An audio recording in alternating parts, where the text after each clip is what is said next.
Light work.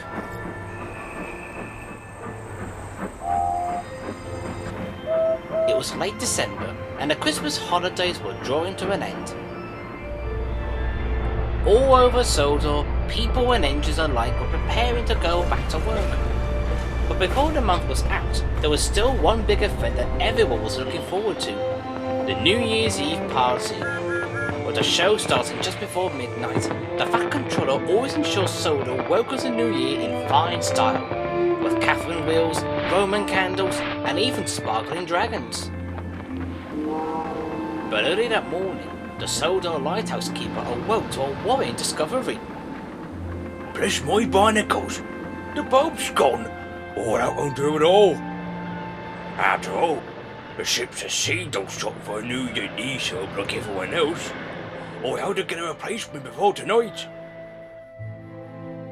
He quickly telephoned the supply yard. "Not to worry," the man answered. "There were some spares delivered only last week. We'll have a new one with you soon."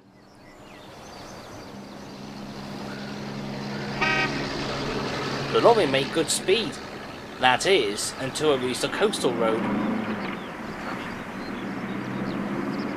"Well, that takes a biscuit," grumbled the driver. "What sort of work would start digging up the road on New Year's Eve?" Very effective ones," suggested the lorry. "We had to go back. There's no other way to reach the lighthouse by road."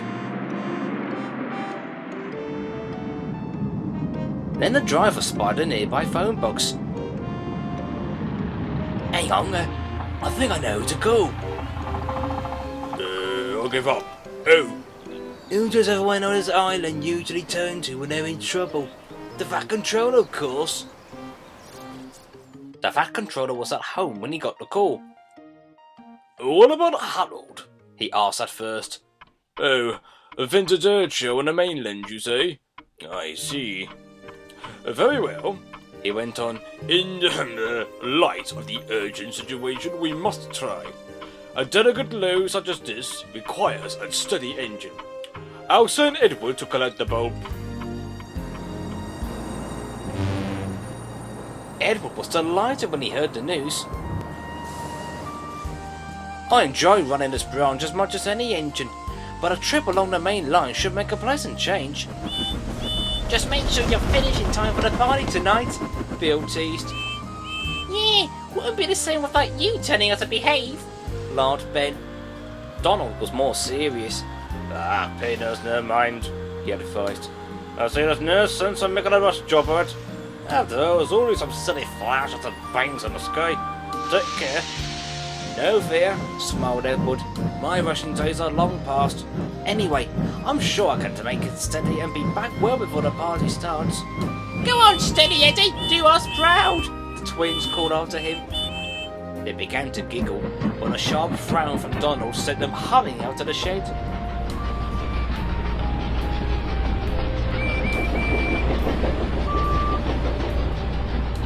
On arrival, Edward found the yard manager looking flustered.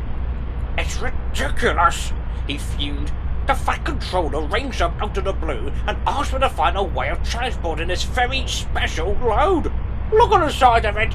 I've got coal trains and steel shipments to worry about, never mind things like that." "We'll be on just as soon as you have it loaded," interrupted the fireman impatiently. "That's the thing. No spare fan for it. Henry took all our extra for the flying kipper this morning." "Oh, I'm sure it'll be safe enough on a flatbed," suggested Edward. The yard manager reluctantly agreed.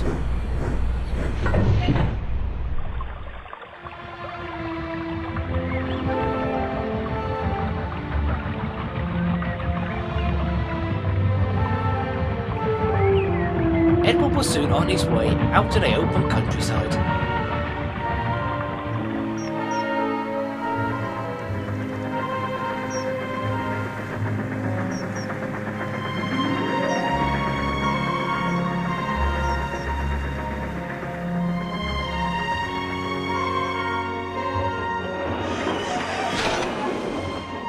At first, no one noticed a flatbed coupling brake.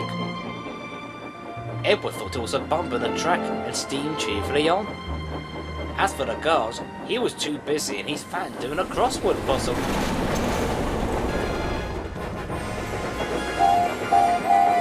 gone much further when... Look out! The flush out train! yelled the fireman. In a panic, the driver slammed on the brakes. This was a big mistake.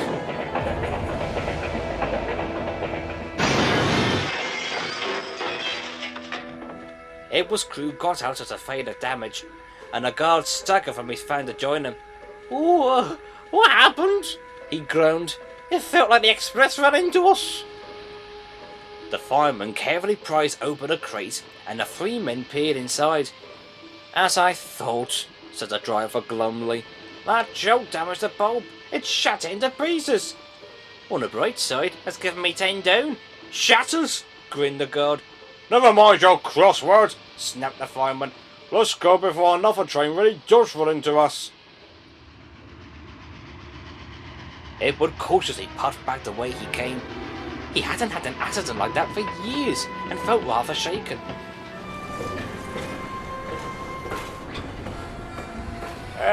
Our fault, explained the yard manager when they returned. that old flatbed was waiting for repairs. Stupid shunter didn't notice you after you left.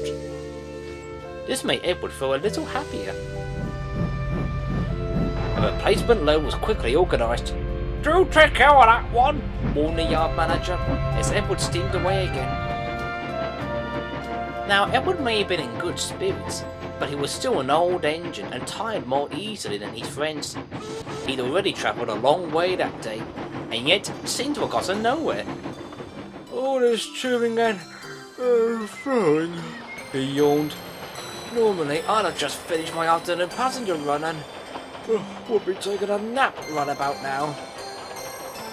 Edward closed his eyes, only for a few seconds. In an instant, he felt himself swerve over some plates.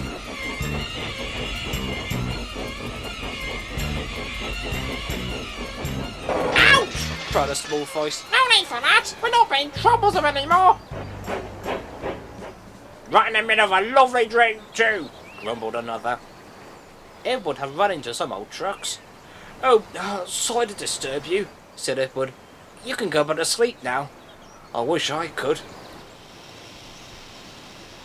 Should we check inside again? The fireman wondered. Don't bother. I heard glass break as we stopped just now. I don't think we know what that was. The driver reversed Edward down the siding. Sorry, old chap, he sighed, but it looks like it's back to the yard again. Oh, and it really was my fault this time. I shouldn't have taken my eyes off the track. Rubbish, it's a bloomin' signalman I'd like to have a word with. He can't have been expecting us.